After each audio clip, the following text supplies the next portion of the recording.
Happy 2023. What's up, man? Not too much. You have a good New Year? I didn't do jack this year for New Year's, which was awesome. That's the way to go. In bed by 9 o'clock. I know. I think this is just like ages 35 to 55 or whatever. Yep. I was going to say, welcome to your mid-30s. Yeah. I think it might be late 30s at this point. A few months away from 36. But no, I felt like I hadn't had more than a few days in New York for like the last month and a half, and I had lots of visitors and traveling. So it was nice to just watch some football, there was amazing football all weekend, and just crash at like 10:30. It was wonderful. Nice. How about you? It was good. Yeah. Just, very low key, in bed by 9 o'clock. There you go. All right. Well, this is officially the most boring intro to any podcast ever. What are we going to talk about today, man? We got a few things, but one of the items was you had updated your blog, your website, and I don't know, I think you had a story there. So, the debugging thing. Cool. All right, let's talk about that. Not the debugging thing, but the node modules thing, and then maybe we can talk about the work you're doing with Build UI homepage. I kind of am interested in some of the tech there. I mean, it's kind of a work in progress, so maybe we can wait if you want. But no, I'm kind of interested in the tooling and stuff. Yeah, it's like the second time I've done this, so it's I'm good. And we can also talk about the subscriptions because there's like trade-offs and everything there. So it's just an interesting conversation. We got to do it live, man. We got to do it live. It's already 15 minutes into the hour. Whose fault is that, buddy? My back. All right, so let's kick it off with just a little tip about trying to install node modules on a stale project. I basically went to add some stuff to my personal website, which is a Next app, but it's a Next app it's probably like 2 years old now at this point. And I wasn't able to install the dependencies. Actually, locally, I think I still had them installed from the previous time. So npm install would work. By the way, when that happens, I put up like caution tape around my node modules, and I'm like, nobody touch these. How do you do that? It's a metaphor. You use like labels and Finder. Yeah, I'm just like, do not RM node modules. Like these are sacred. Like they cannot go away. Yeah, but I'm not down with that. That's not. I have such a bad memory that for my projects, I need things to be able to start from scratch every time. Absolutely, dude. The whole point of a lock file is you should be able to regenerate your project at any point. But at any time. I think, I'm interested to hear what you ran into. Yeah. So there's something I still don't fully understand why that would change, because 2 years ago is not that long. I understand like earlier in the NPM days why things couldn't be deterministic. But this project, it's not that old. It has a lock file. It should be able to install deterministically. So I'm not really sure what the root cause is, but basically what happened is I went to make some changes. I pushed a PR. GitHub went to deploy my project. It was actually on Vercel that the integration was deploying it using like the default thing. So I don't even have GitHub actions in there. So I didn't have really insight into like what the actual commands were until I found out that it was on Vercel and it was using the default commands for installing and building that, because it auto-detected the Next app, and it wasn't able to basically build. So the build failed and it wasn't able to npm install because there was unmet peer dependencies. I think it ended up being a node issue. So basically node version changed, and the way either npm or node resolves peer dependencies changed across these versions. Actually, I remember I should have done more research before this episode. Maybe we'll follow up, but I can just walk through like the story from the debugging perspective, which is it was working on my machine and I could run npm install. Of course, once you have the node modules installed locally, you can run npm install, and it like works, which is another thing maybe we can talk about, because if your local node modules aren't aligned with your package lock file, then how does it like successfully get past that? Basically, I wasn't able to install in CI. Eventually, I tried different node versions. I had like an engines key in my package JSON. I had like a .node version, which I use locally, but it's not respected on Vercel. Vercel has a node dropdown that they use. And they even warn you in the build like that you have this file or that file. It's not being respected if you want like a major version update to use that. Long story short, it was an update to Node that had happened without me expressly opting into that version of Node. And that changed the algorithm that NPM uses to install the module graph in terms of how it, specifically in terms of how it resolves peer dependencies. So I had like some old dependencies like reach dialog that required React version, 17 whatever. And I was on 17 whatever, or I don't even know if I had gone to 18 yet. And so it couldn't resolve the graph. There's an option to install with legacy peer dependencies. Sounds like what I need because this was a legacy project apparently, even though it's like a year and a half old. And I started doing that on my machine. So once I realized what was happening, I uninstalled Node modules locally because I wanted to debug the issue locally before trying to debug it, on the CI, on Vercel. And so I removed Node modules. I saw the warning, the error, basically it stops it once I matched the Node version that was on Vercel. And there's two ways you can do it. You can use -legacy peer deps, or you can use -force. And I think they both worked for me. And then I went through the process of trying to do it on Vercel by like overriding the install script and all sorts of things. And it got through the install. I'm almost done with this right now. I'm like, this is no, it's good. I like this. It got through the install script, but then it had like the craziest error ever. And it turned out to be something with, what was it? It was an error with some like C binary, something terrifying, something that Sam reads the first like line of and just runs away from and says, I need a coffee and a break. But it was like weird memory seg fault stuff, and I didn't know. It was not anything I was seeing on my machine, and I couldn't really reproduce it on my machine. Ultimately, I had a caret in my Node version. I'm actually going to pull it up, but I had a caret in my Node version, and that's what was causing the drift, and that was enough to really screw things up. And so once I just went to my engine's key and package JSON, took away the little arrow in front of the version number and pushed again, it all worked. I know if you do like the number of dots you have affects a caret. So if you say like caret 16.0.0, that's different from caret 16.0. So what was your exact version? It was greater than or equal to 12.16.0.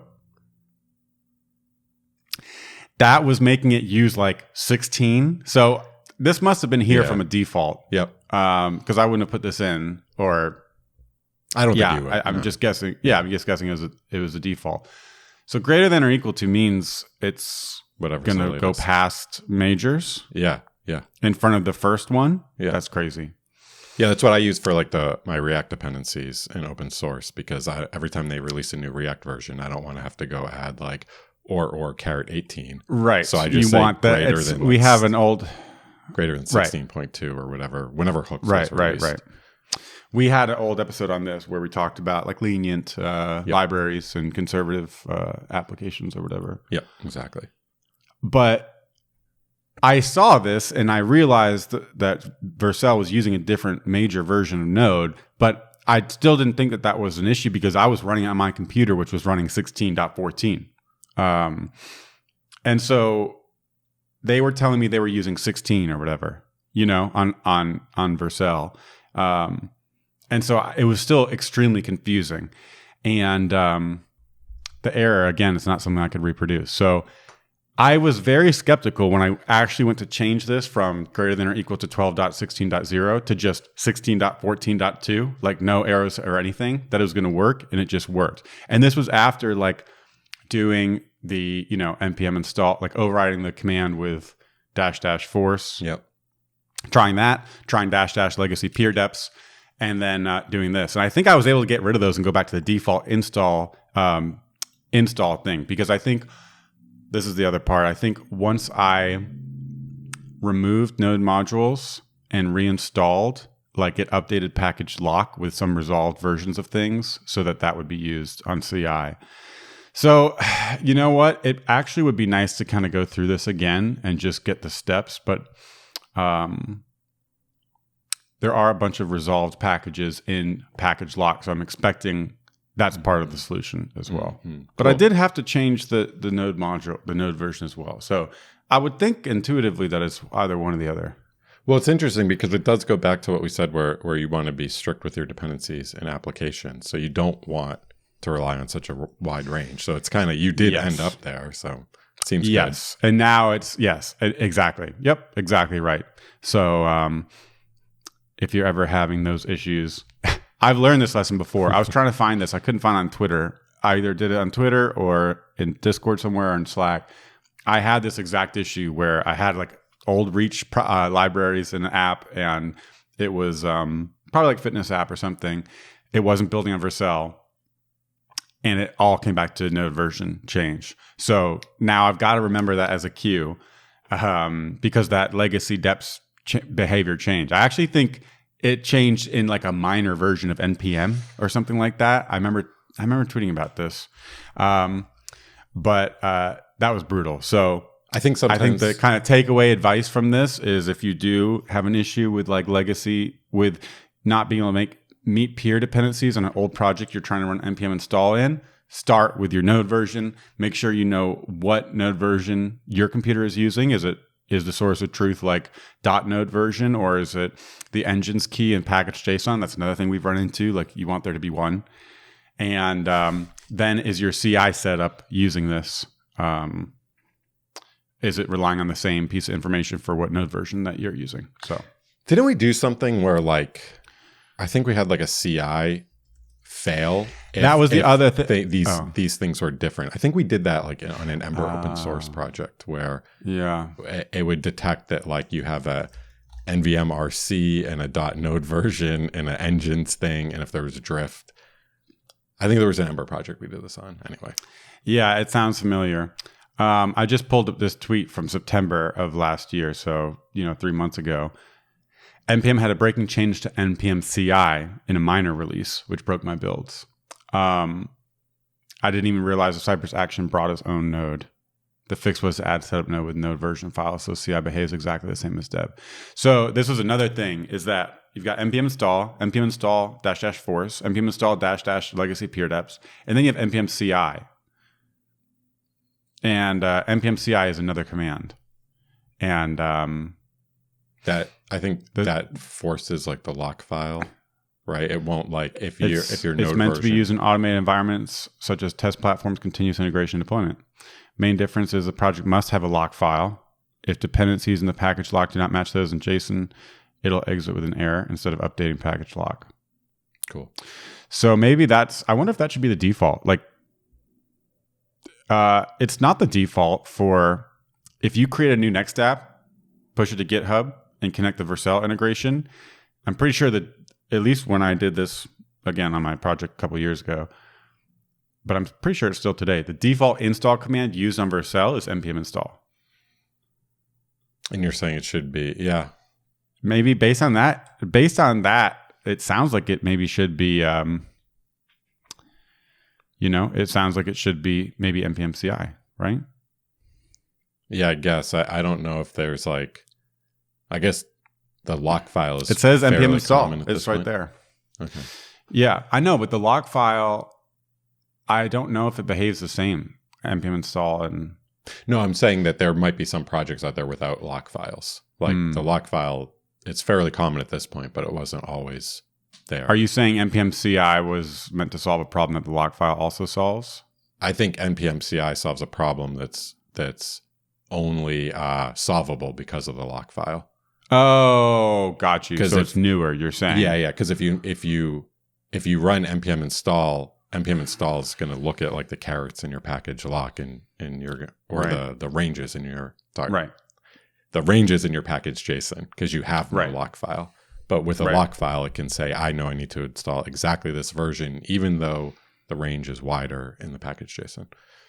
So anyway. I'm going to ask about this because I'm curious. And I wonder if this had been NPM CI for my project, if it would have worked, because it would have just used the package lock file. Although I'm still... I guess a second follow-up question I have from this conversation is, if now we're adding like resolved versions of things to the package lock, like I'm looking at my PR and it has new lines in package lock. What information was not there when I ran npm install the last time and got it working? Like the whole point of the lock file is to be able to recreate the environment I have. But I was basically in a spot like you described where if you can't get rid of the node modules because you can't recreate them. You're in a weird state. But isn't that the point of the lock file? It's supposed to be able to recreate the set of node modules you have. Yeah. So I don't know if there was like it wasn't perfect information. It wasn't a complete that's version of the tree in the old one, and so it left some versions to move such that if you reinstalled, you could get the updates. No, I think you're without changing the package lock file. I think you're thinking of the difference between npm install and npm CI. So if you don't have node modules, you don't have a node modules folder. You just have a brand new computer, and you run npm CI. You're just going to install from the lock file. Sorry, you're just yes, that's correct. You're just going to install from the lock file, right? If you have a brand new computer, you don't have node modules, and you run npm install, I think if there's a newer version of something that matches a range in your package JSON, you will install that newer version and update the lock file. So that because you're like in like developer mode, so you can like take advantage of this new thing. So I think that's the difference between the two. Okay, so does that mean the lock file is completely ignored? I might just be getting confused myself with what happened, but when you run npm install, the lock file is ignored? No, like we should pull, I don't know. Yeah. We should pull up docs for this because I don't want to say anything I'm not sure of. Yeah, I don't think that's Yeah, we'll have to read more about it. I think it would be good to follow up on and read about and ask about because I don't know, it's confusing. We've talked about this stuff before. It is confusing, but yeah, it was a bummer. It took a while. I was making a demos page for some Framer Motion demos, and I threw it together in no time. And then I spent like an hour and a half trying to figure this out. So, anyways, all that to say, I think the takeaway here is make sure your node, if you have these kinds of issues, node is the first culprit usually, and usually the last. The node version, that is. Cool. Let's talk about what you've been working on, man. Yeah, I got two things. I think the first, the more kind of interesting or more like polarizing subject is Postgres functions and not having a backend. So this is interesting. I don't know if we talked about this in a previous episode, but I'll go like kind of set this up as quickly as possible. We use Hasura, and Hasura basically reads data out of a Postgres database and turns it into a GraphQL API, which is really nice when all your data fits in a Postgres database. Like you have a users table, they have first name, last name, email. That's all in your database. But it gets a little tricky when you have sort of like derived data. So what's a good example of like derived data on like a user model? I mean, like you can just use the Stripe and subscription example. Yeah. Okay. So we have like Stripe subscriptions, and if they're active or not, there's no like Boolean is active. They depend on a whole bunch of things. You know, when they were last paid, what their status in Stripe is, what plan they're on. And so deriving that data when your backend is just kind of reads data of a Postgres database and turns into a GraphQL request response is kind of tricky. And this is like the thing where, you know, in all my past experience, I would just be like, okay, we have like a backend layer like Node or Rails, and we're just going to write up some, you know, every web framework has like an API where you can read data out of a database, transform it into a JSON response, and add all your derived data in there. But so in Rails, like an active record, this would be like a, what do they call it? Just some method on response. Or even if it was on the model. Yeah, that's true. And it would be a method, right? Yep. And a method can operate on the data, but that's a layer of abstraction that you can write code and test against for the rest of the application. Right. And that's actually a really good point, because like the user of the model doesn't know from like an API point of view, is this data in the database or is this data that's like computationally run when I request it? And they don't need to know. Right. They don't care. They just uniform access principle is that the data that's raw from the database and the derived stuff is the same. Yep. Okay, but with like these services that act as like your backend, you lose that. You don't have a place where you can like upload code. Right. You just don't have like a backend to deploy. Right. So this was kind of interesting. Like the Hasura answer for this is you can write Postgres functions that will basically at read time transform data like a backend would out of your Postgres database and include it in the GraphQL response. So I said earlier it's like kind of like polarizing, because I think some people are just like, and probably myself too in this camp, just like. Right. Oh my God, you're using a Postgres function. What the hell are you doing? Like, what's wrong with Rails and Node? JavaScript. And, like all these like backend frameworks. They've done a great job. Like the thing that's holding them back is not their ability to derive data, right? Right. So, to author functions. Yeah. Right. So I got that all set up, and it's cool. I mean, it is cool that like we still don't have a backend. I guess we have like a backend in the form of like just like Postgres functions that are randomly floating in files. But it is nice that like there was an answer to this problem from like a dummy system that, just takes data out of a Postgres database and turns it into a GraphQL response. It's a little gnarly. You had some like pros and cons. You wrote about this on Twitter, and you had some like nice summary of the pros and cons. Yeah. We can link that. I think the biggest pro is like, we still get to use Hasura. There's no deployment. There's no like, Hasura is our backend, and it's nice that we could see that like Hasura could expand out to be more than just a database reader. Right. The cons are it's like this lives in Postgres. I mean, seriously, like if you want to run this locally on your computer, you got to set up a Hasura instance, get this function in. It's hard to test. Like, Rails is easy to test because Rails makes testing first class. You can spin up your Rails app and run your model, fill your models with fake data, and test their outputs. I don't know how to do that with Postgres. Like other than like writing a bunch of scripts that set up containers and do this stuff. And the other thing, this doesn't affect the testing story in a sense of like if you already were going to get Hasura running locally and seeded with data to run tests. This is not any different than that, right?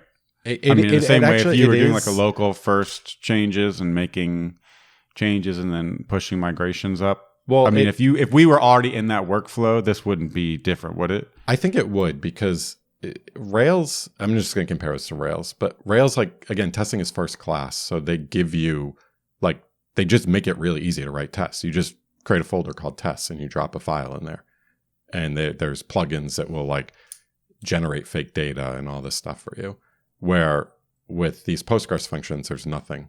There's nothing along those lines. Yeah, no, I'm saying, like, if we already had a world where we have kept Hasura, like, just on the cloud so that we don't have to deal with just anything local and running migrations, because it's just nice and it's just us doing it simple enough that we don't have to. If we got to a point where we were running it locally and doing the local first migration workflow.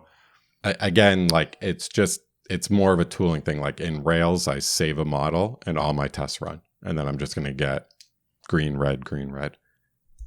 How do I do that with Postgres, right? I would have to save the function, re-upload it, run some tests. So it's not, okay, so pushing it to like production, you're saying might be different than like pushing the rest of the migrations or the changes or whatever. Yeah, I think ultimately this sort of stuff would live in a Hasura migration, but it's just, again, like it's when you're kind of stepping out of the lines, you're saying. When you're in a Postgres function, it's like, it's cool. You're right next to the data. You can transform it, but you lose all the tooling, all the, gotcha. I mean, it's just, Rails is awesome. You save a file, you get instant feedback. Yeah. That you broke a test. So it's that sort of stuff that you lose.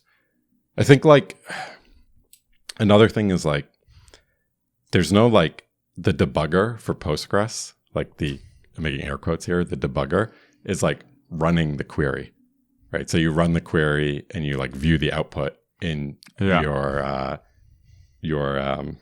whatever PHP MyAdmin. Yeah, your Postgres client. You don't like with JavaScript, you can actually drop a debugger statement in your function. So you can look at not just the return value, but you can look at all the intermediate values that when you're building up like the derived value. So you can say like, oh, I made a mistake in like step 3. Where Postgres, when you run this function like is active subscription, you don't get all the intermediate steps. You just get true or false.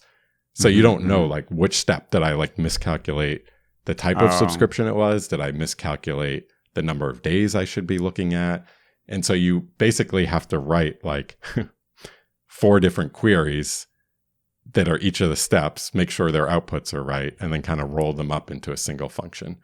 So it's hard. Like the debugging story is a lot harder. And I think this is like, I'm just sort of unpacking like why people don't like to put business logic inside their database. Yeah. So that's the I guess that's like the negative. On the positive, like I'm super happy with it. It's one of those things where it was a one-time setup. It's not business logic that changes every few weeks, and also too, it's not business logic that other programmers are going to work on it. This is like I own this. You're not going to be in there. You're not going to need to edit it. You're never going to say like, hey, I really wish I could understand this, or I really wish I could change this. And I think when I was doing this, like that was one thing that stood out. I think if it's like, when we think of business logic, we think of logic that's regularly changing and regularly worked on by other developers. And so I would be like really, really scared to put that in the database. Yeah. But for something like this, I think it's totally fine. I'm also like kind of happy we did this just because we've been using Hasura for the last year. And this is like, it has to be able to derive data if we're going to continue to use it. So it's nice to know it's doable. That's cool. Yeah. So that's cool. I definitely like the uniform access for sure. Is active could be a field in your GraphQL query, and you could change it from being a Boolean to being derived if the logic got more sophisticated like ours did, and the rest of the apps, the clients wouldn't need to know about it. So that's pretty cool. And no building a GraphQL server, no deploying a GraphQL server. Right. I think you lose. There's another polarizing opinion here, but I think you lose a lot when you're writing both the GraphQL client and the GraphQL server. I think you want to be on one end of those and not doing both. So. Which is what we're doing by using Hasura, you're saying. Yeah, you're saying you're a fan of GraphQL, but for a small team, like it doesn't really make sense to bring in that layer if you're having to implement the resolver. Yeah, I'm gonna go further. I don't think anyone should be doing both ends. Right. I think when you're just writing the resolvers, it's awesome, and when you're just writing the queries, it's awesome. But when you do both, it's just I know some people like it, but I just a lot of ceremony. Right. I'm happy to report I've basically never written a GraphQL resolver. Nice. That's what I like to hear. Cool. So speaking of GraphQL, the subscription stuff you were doing on Build UI was one piece of your recent work, but the other is the CMS stuff. Yeah. So we talked about this last episode or 2 episodes ago about getting our content in a CMS, so that the whole plan here was that development, staging, and production could all read the same content, so there weren't just like mismatches of data or just like random data in each environment. We want to see the same set of videos for every single environment. And so the same content library. It's invariant with the deployment environment. Exactly. And so, we chose Hygraph as basically our CMS management. It's a web app that does like, CMS type modeling. And then to consume it, they expose a GraphQL API. And what I did is I piped that GraphQL API through Hasura. Hasura offers like this stitching thing where they basically take all your APIs, you put them in Hasura, and then you have one sort of Hasura endpoint to query. And it's wow, that's cool. I actually didn't know that's. I guess I figured that's what you did. Had you done stitching before? I had, but not on like this scale. The stitching I've done is I stitched the Firebase API through Hasura, but that was like still that was probably only like 5 or 6 resolvers. Where this thing is, it's Hygraph's entire GraphQL API data model, for our content. So there is a ton of stuff in there. I don't know everything in there, but right. Yeah, I can just discover it as I need to. That's cool. Yeah. And so anyway, the reason that I stitch this all through Hasura is that then I generate types using GraphQL CodeGen from Hasura.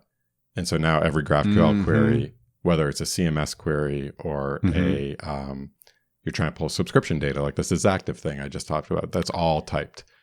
And that's awesome. I mean, the CMS from the perspective of Build UI's front end, does it even know that there's a CMS? No, that's the really cool thing. Yeah. You can in the same GraphQL statement find your subscription status and your videos and like the latest videos. Yeah, that's awesome. So that's how it should be. That's fantastic. Yeah, and then like Hasura, I mean, this is like, dude, I love Hasura.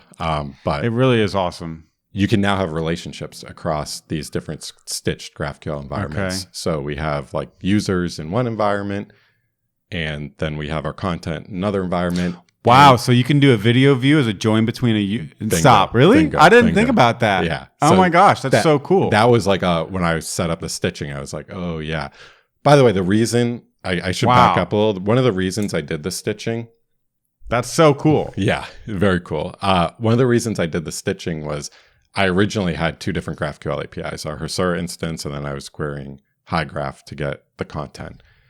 And I couldn't GraphQL CodeGen because it had a hard time merging the 2 schemas together. Just because they have both of those APIs, they're big. If you're doing at build time on your computer from like the code base, you're saying GraphQL CodeGen basically says like, okay, tell me about your GraphQL queries, tell me about all your schemas, and I'll try to generate types. But these schemas were massive and there were conflicts, and it wasn't sure which query is from which schema. And then so I found this thing where it was like, oh, you should stitch your schemas together, and there's a npm package called GraphQL tools, which has like just a bazillion different functions that make working with GraphQL easy. And so there's functions in there about how to stitch schemas and how to namespace things. And so I started doing that, and I got like 30 seconds into it, and I was like, okay, I'm installing way too many npm packages. And then also too, I was like, doesn't Hasura have stitching? And then I just dropped it into Hasura, and it just worked. Wow. Yeah. That is awesome. Yep. I also namespaced all the CMS stuff under a namespace in our API, in our GraphQL query tree called CMS. So it's like clear that you're pulling from the CMS. Okay, that's kind of nice because then you just kind of know you're pulling. So also it lets us have like things like you can imagine us stitching multiple GraphQL APIs together that all have their own concept of a video. Right. So there's like, if we just imagine that YouTube had a GraphQL API, they would have a thing called video. And our Hasura thing has a thing called video. We could query like YouTube.videos if we wanted to, like exactly. The latest, so whatever. Yeah, the namespace lets you do like YouTube, brace, videos, Okay, I was going to say, so like if we had a join record that we were to add for a video view that joins a user and a video, what would the foreign key on video be? Like CMS in brackets, .video.id or whatever, _ID? Or, I guess it would be CMS _video_ID. Yeah, we would. Yeah, I think we would. I think we can name it whatever we want. So I think we could name it whatever we want. But then how would you query it across? You query it with a brace in the GraphQL query? Yeah. I haven't done this, so I don't want to just say you do it like this, but I know it's just there's a namespace there to make it clear. I kind of like that. I mean, it's singleton data, so it helps you understand. I mean, it's cool that you could do it where you literally wouldn't know if it's in your Postgres database or somewhere else. One of the reasons I had to namespace this is everything has a user. And they conflict. Right. They conflict. Like even our CMS GraphQL thing has a user because it turns out our CMS data has like a published by, and a published by is a relationship to a user that's either me or you. Oh, that's cool. Yeah. So that's actually pretty nice. I was just thinking that sounds really annoying, but it's really like more of an author. And again, that would be something we would want to be invariant across environments as well. Exactly. It's part of the singleton data, the content library. Exactly. We wouldn't want to say what is a one user that combines like a user in our system, a user in our CMS, like would just get super messy. Yeah. So that's actually kind of nice if you think about it, because I think traditionally, like we've worked on lots of applications, long-lived application companies with like God objects. That was a popular term back in like Ruby days, and it's always user, right? User is always like the God object. And like if you're fetching badges for attendees, like you're doing it by querying users. And if you're showing like whose account is signed in, and changing password, you're showing it by users. Like it's kind of nice to be able to have separate things, and then you could join them by foreign keys or email addresses or something like that. Yeah. I like the idea of like showing an author's page where you're not just like querying users and teams and all that stuff. Yep. Yeah, that's true. It's just CMS data. It's CMS data. Yep. That's a really good point. If I was in a Rails app and I had to build something and it has a name and an email address, it's like that's a user. It's all user. Yeah.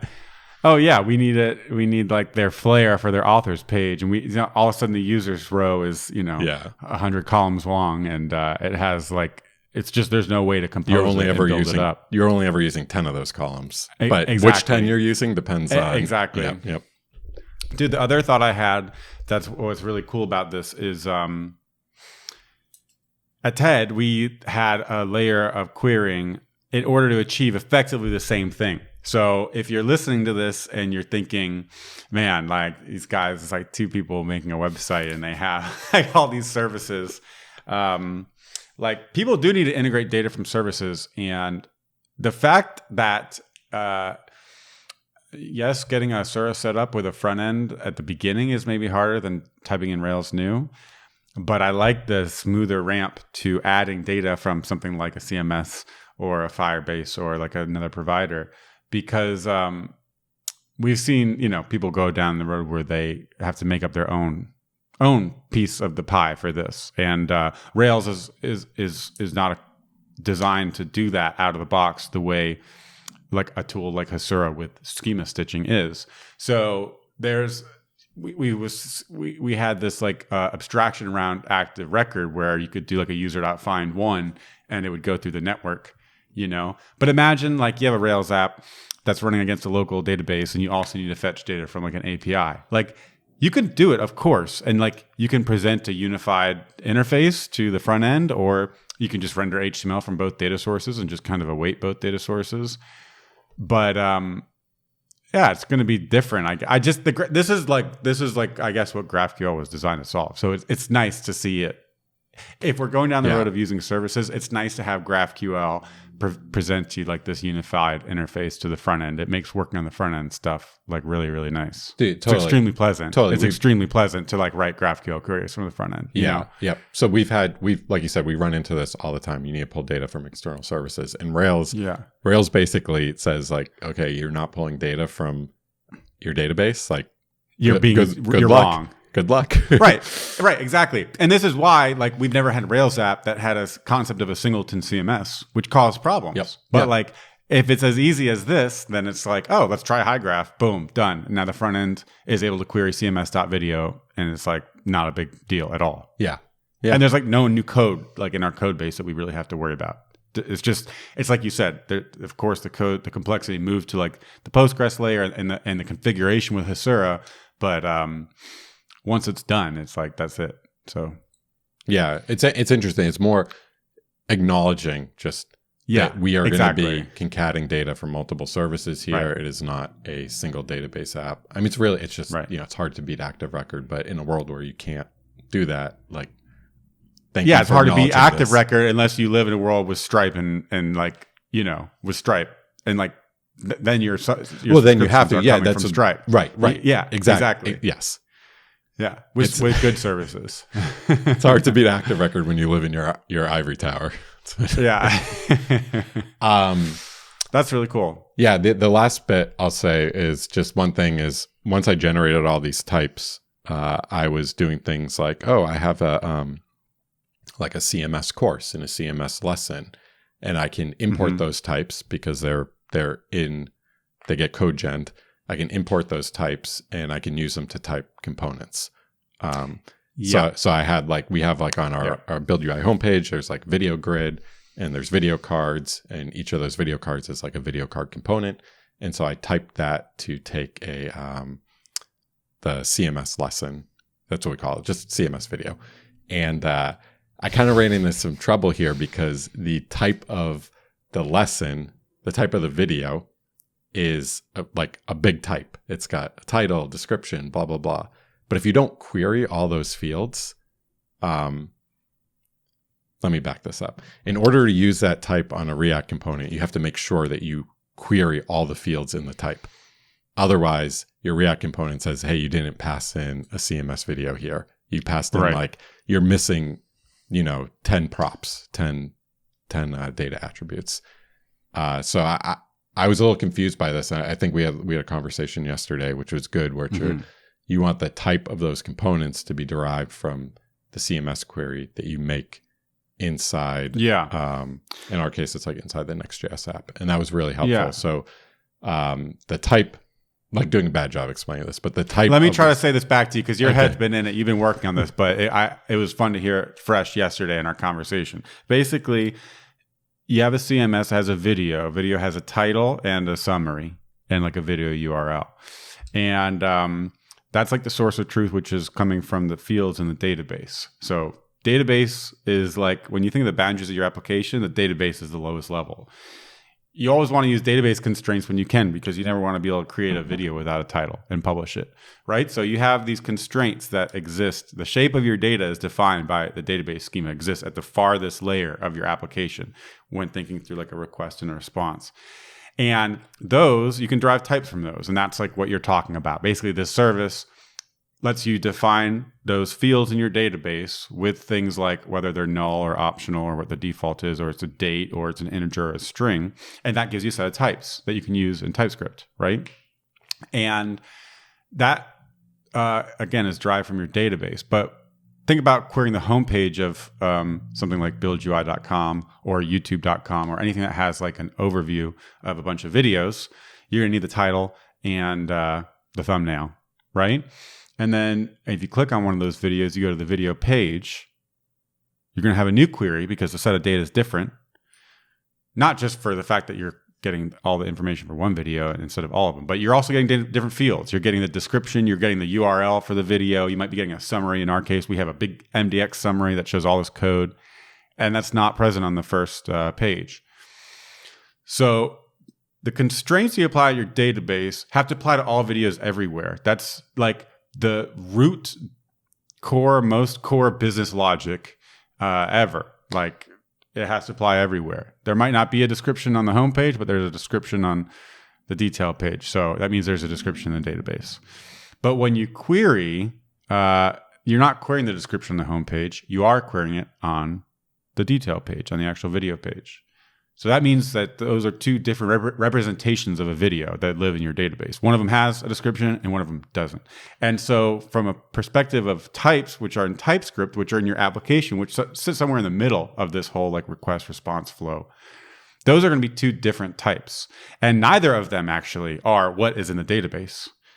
And they shouldn't be what's in the database, because that's not what defines them. What defines the appropriateness of the shape of the data is what you're querying, because that is actually what's getting passed in.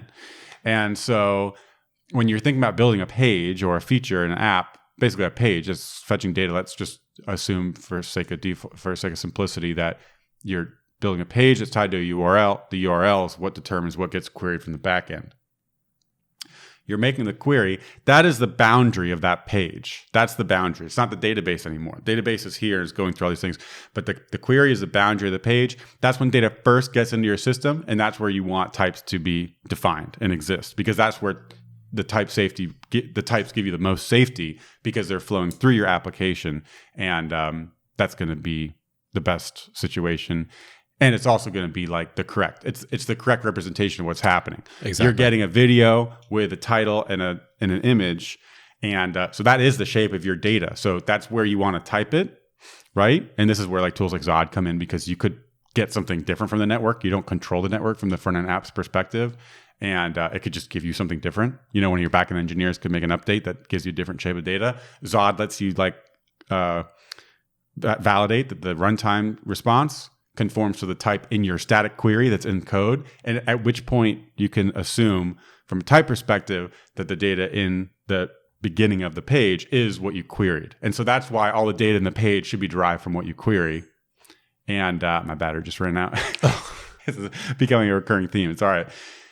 Okay, so in some sense, like the type that exists at the boundary of your page doesn't even have anything to do with the type that exists in your database. I mean, it's like a subset of it, I guess you would say. Yeah. But on the homepage, right, your query might say only get me videos that are published, but published at in your database might be nullable. So from the perspective of all the React code you write on the homepage, you want the video to be published as not null, and you want to know that everywhere at all your components. So they're two different things completely. Totally, and where they're I view was models, right? They're But view models. Where I was getting caught up is I almost wish the quote unquote database generated types, they're the complete view of the database, like didn't exist. Like I don't want to be able to import. No, those you don't. or use Those have to be in the project? I think You only want those to define what's queryable by GraphQL. I don't know if that's the reason they're there, but the fact is that I can import them and use them as types. I don't do not want those. Yep. Yeah, they should. That would be a mistake, because you get people like me that use those types. But it's true. Like this thing doesn't take a database representation; it takes a query representation that shouldn't be typed. Right. Also, too, on previous projects, I kind of realized that on previous projects we would write a single like shareable hook called get video, and that shareable hook would get the entire database set of the video. And then the reason for that was so that you could then safely use the database generated type. And so like it was also because we had client-side cache and we wanted to be able to click around and have like a fully loaded. Yes. But like, let's imagine that wasn't even the case. Like there were our data fetching code was basically auto-generated to fetch the entire object out of GraphQL such that it matched that type, which just made me realize like that seemed good at the time. It's not the right way to think about it. It's wrong. Yeah. Like it is wrong. It is wrong. It actually makes me think of, I need to play around with TRPC. I'm sad to cut this conversation, but I was thinking about when you started talking this, because I have to run soon, but I was thinking when you started talking this, I think we're going to have more to talk about here than the last segment of the podcast. But I need to play with TRPC, but I'm curious about this as well there too, because I actually don't want to know that publish at is optional when I'm querying. I mean, I do when I want to write my query. So maybe if that's all it is, maybe that's fine. And then you're able, or maybe Prisma or something. I don't know. I need more experience with both those tools to be able to speak about this. But my point is the database schema / GraphQL API is what is defining what is allowed to be queried. But what you actually query and what goes, I think this is what it goes through Zod or whatever, should define like type of everything else beyond the query, right? Once it's validated at runtime, like from the network. When it's coming over the network, it's like a different layer. And well, I will. You know what? I might like contradict everything I just said here, but I've been using Prisma a lot lately, and I tend to use it like I've used ORMs before, where I don't select specific fields. Like I find myself only selecting specific fields when I'm using GraphQL. Interesting. In Prisma, if I'm loading a blog post, I just do Prisma.blogpost. But you could do all. Prisma does. But you could do like where published at, right? Is where published at is not null, and then the result will have a type. I don't know. That's a really good question. I don't know. So if you do where published at is not null, or if you do like, I mean, seriously, you do where some int is like greater than 10, does it know that therefore every type int you your get back field is, with... if you try to put like 5 in there when you're using the result, it right, would like give an error? I don't know. That's pretty interesting. Anyway, we should. I've been meaning to do like a personal project with like Prisma and just types without like server-side data fetching and Prisma only. I guess that's what my Remix app does. I should take a look at that. I think it might be JavaScript, not TypeScript. No, Prisma's it gives you the types. It's awesome. No, I'm saying my Remix app. Okay. I've been doing Next 13 and Prisma, and it's such a good combo. It's pretty awesome. It's such a good combo. It's really good on the read side. There's like no mutation story, so that gets it gets a little hard there. But right, yeah, it's really good combo. That's cool, man. I think we should pick this up next week and talk more about this, especially because we'll have another week of work done on this. And I think you're pretty confident we're going to have something like you're going to have some checkpoint in your work where we're going to basically be able to get rid of the CMS stuff, like the video stuff, being in our environment-specific databases and being in like JSON files and stuff like that. Yep. So, just to wrap this, one really cool thing was I was able to write this all without leaving my editor, and to think that I'm using a GraphQL API that was built by Hygraph, that's built by someone else, and not only that, but when we set this up, I think you had added a lot of the fields, so I didn't even know like. There's like code sandbox URLs. I didn't know what. You're saying you refactored the home page to query the right data from the new CMS without having to like open the Hygraph docs or even the Hygraph app. Yeah, that is awesome. That's part of the appeal of GraphQL as a tooling. Yeah, I think this is more like the GraphQL code gen, but yes, the fact that you can take the GraphQL and generate. Yeah, no, you're right. It is part of GraphQL. Just the overall GraphQL tooling and ecosystem is one of the most compelling parts of it. Yep. But that was just really cool. That dawned on me that like you had set up a lot of this data, and here I am querying it, and I'm not like, I'm not reading docs. I'm not in their SaaS app. I'm not. What did he call this field? I just get autocomplete code sandbox URL, and I just know that's obviously the code. That's very very cool. That's very cool. Yeah, that is awesome, man. Relationships across the different sources is. That's pretty incredible. I'm sure there'll be some curveballs when we get there, but I think it'll be cool. Yeah. Well, if we stick to static, then even if we n+1, it won't matter because it's only our server that pays the price. it is funny, man, dude. Okay, I know you got to go soon, but like, you know how GraphQL doesn't have like bi-directional relationships? Like if you need, you have like a user makes comments into a post that's posted by a user, like you can't just fetch everything flat. Like you actually make the graph of all that data there. Yeah. And so, I've been making some pretty deep graphs, and I'm like, it's build time. It's fine. I don't care.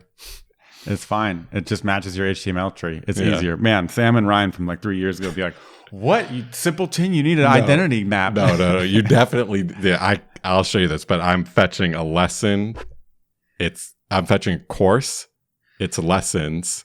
And then I want the lessons order in that course. So I refetch the course and all the lessons again. So because it just keeps so I definitely felt the need for identity map. But like I said, it's overall, all build time. Doesn't matter. Yeah. Right. Cool. All right. Good stuff. Hey, we should have some new content to talk about next week. Maybe next week. Well, we had made a video basically about what we talked about last week with the server rendering, client rendering mismatch. So I think we'll be talking about our new course that we're going to, our Framer Motion course on Build UI is done. And we sent an email about that out this week. And so that means we get to start working on our next course. Maybe we'll be talking about that next week. Hell yeah. Cool. I'm excited. Awesome. All right, everyone. Thanks for listening. And we'll catch you next week. See ya. Bye. Happy 2023.